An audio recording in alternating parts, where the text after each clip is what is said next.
Hello everyone, I'm David and you are watching episode 1 of my new vlog, David Rides a Trike. So, without further ado, episode 1 of David Rides a Trike, Maestro Music. Okay, there's no music. It's just a bunch of grass and railroad tracks. Nonetheless, here comes episode 1 of David Rides a Trike.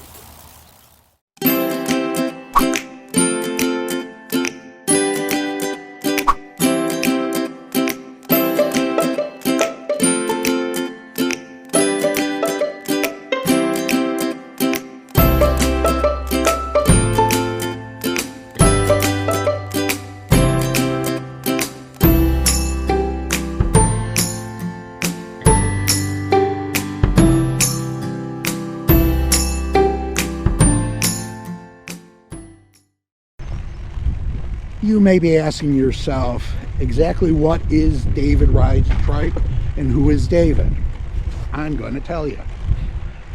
I am a 64-year-old male. I have lived virtually my whole life in Chicago or in the suburbs, which is where I am now.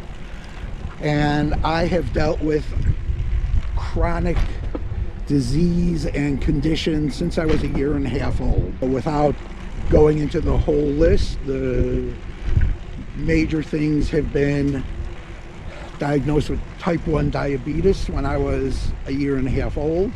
I've had 3 organ transplants.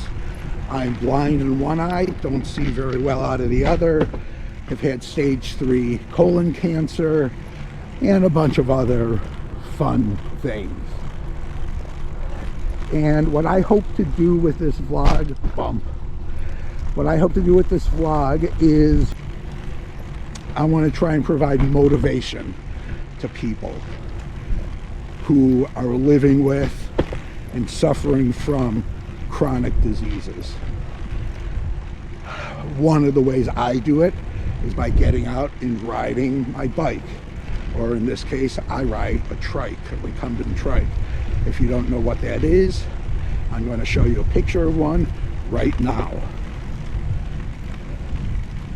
So now you know what it looks like, and it's basically like riding a lazy boy.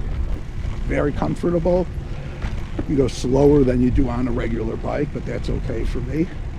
My impaired vision, probably not a good idea for me to be going too fast. Hello. You okay? Another cyclist. I always like to ask if they're okay. Not sure what I could do if they're not, but maybe something. I ride this recumbent trike, and besides my family and friends, it really gives me a lot of happiness.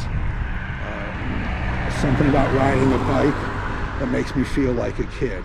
By the way, I'm in a train station parking lot, and it's Christmas Day, so it's pretty empty in here. But the car did just go by, and I do try to, because of my impaired vision, I don't ride on many streets. It's primarily trails. I do side streets, assuming that they're quiet. And on the busier streets, I'll ride on the sidewalk. So yeah, I want to try and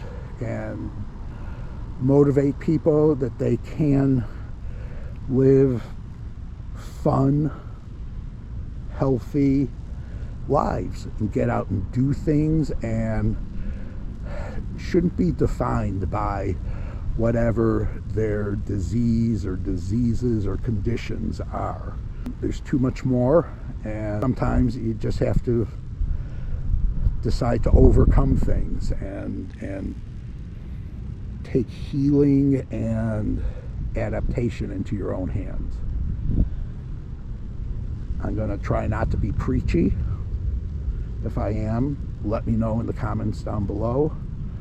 Last thing is, if you could please like this video, subscribe to my channel, and please share it. If I could somehow get seen by one person and I make a difference for them, that would be great.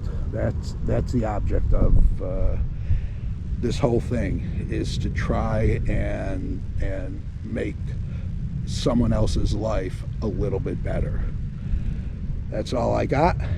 Let's ride. Thanks.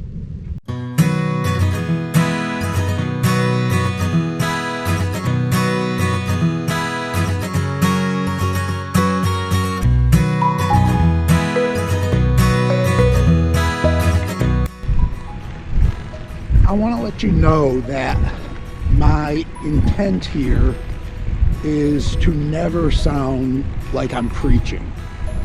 I hate that. I think most people do. But I am going to tell you stories, little episodes from my life, maybe tell you how I personally dealt with it. Not saying that if you encounter something similar, you've got to do the same thing. Not at all. I just hope it gives you the motivation to say, you know, this old guy can get through that and get on a weird bike and start riding and enjoying life. I can do it too. What I want to tell you about is one of the first major hurdles I had to overcome in my life that really taught me a lesson that has remained with me ever since. My senior year in college is when I started losing my vision through something called diabetic retinopathy, where blood vessels on your retina, new blood vessels grow and they tend to hemorrhage because they're young and weak. Just so you know, this was in 1977. Back then, that was the main reason diabetics lost their vision. Today, the technology has come a long way, and it's still a threat, but nothing like it once was. Anyway, I was diagnosed with this in both eyes. I went to doctors down at Champaign-Urbana, where I was attending college, back here in Chicago. Finally ended up at the Mayo Clinic. And before surgeries, back then, more so than they do now, about half an hour before, they give you a shot of Valium to relax you. So I had been given this shot before surgery on my eye, and I was feeling pretty good from the Valium. I'm going to stop up here because I'm coming to a place where it's going to require my full attention.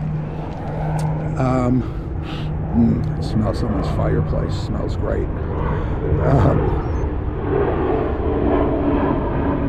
I was feeling pretty good, and they wheeled me into a room, kind of a holding area, and they put me next to another guy around my age, and you know, we're both laying back on the gurney. I was feeling pretty good from the Valium, so I leaned over to him and said, "So, what are you here for?" And he just turned his head and looked at me with straight as could be face and said, "Malignant brain tumor." And that moment, I felt so stupid, worrying about my vision. Was I going to lose? At that time, they were worried about one eye, that I might go blind. Am I going to lose vision in one eye? What am I going to do? You know, I'm graduated. I just graduated college. A million questions, and I could find no positivity anywhere. And this guy said this, and I thought, you are such an idiot. Here's a guy your age who's faced with losing his entire life, and you're complaining about maybe losing vision. And from that moment on, I said to myself, no matter what happens, I am not going to complain. I might be angry for a little while, but these things happen. It's no one's fault. And you either get through them or you don't. And I decided right then, as those hurdles came to me in life, I was going to get through them. So that's kind of my motto ever since then. Yeah, you've got this going on. You've got stage 3 cancer. You've got a fungal infection that has spread throughout your body. You might not make it. I've heard a lot of dire possibilities, and each time I just try to tell myself there's always something worse. So that's my non-preach for the day. Hopefully you enjoy this. If you do, please hit the subscribe button down below, like this video, and I'll see you later. Bye.